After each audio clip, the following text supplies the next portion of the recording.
Pemirsa, sementara itu Rumah Sakit Umum Daerah Bangli sejak pagi setidaknya menerima 6 pasien korban tanah longsor yang terjadi di Desa Songan dan Sukawana, Kecamatan Kintamani, Bangli pada hari Jumat dini hari. Selain mengalami patah tulang dan luka-luka, beberapa korban longsor tersebut ada yang menderita trauma perut atau abdomen hingga harus dirujuk ke Rumah Sakit Umum Pusat Sanglah, Denpasar.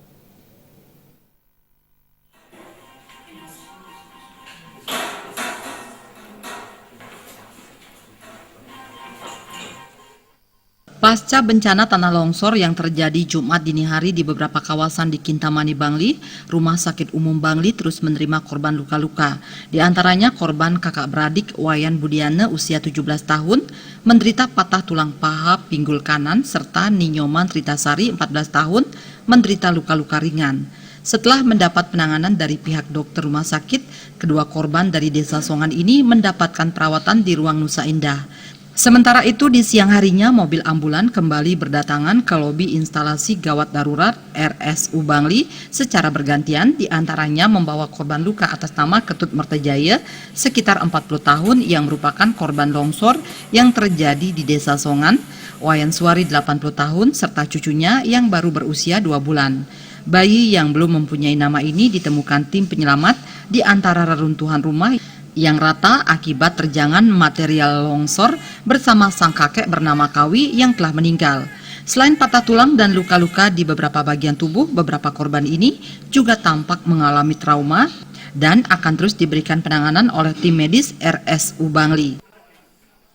Berkaitan dengan kejadian musibah bencana alam tanah longsor ini, tentunya kami dari jajaran institusi pelayanan kesehatan, rumah sakit dengan puskesmas tetap mengadakan koordinasi bagaimana tanggap terhadap situasi tersebut untuk dapat memberikan pelayanan sesuai dengan standar yang memang ditetapkan untuk bisa kiranya nyawa atau warga kami itu diselamatkan dari bencana tersebut.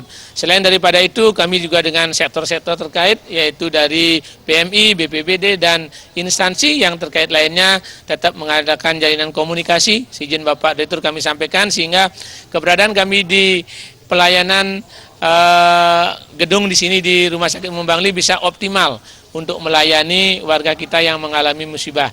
Dan kami di Rumah Sakit Umum Bangli sesuai dengan instruksi dan amanah beliau Pak Direktur tetap siaga untuk mengantisipasi siapa tahu masih ada warga kami yang masih perlu pertolongan lebih lanjut terkait dengan bencana yang dialami pada hari ini.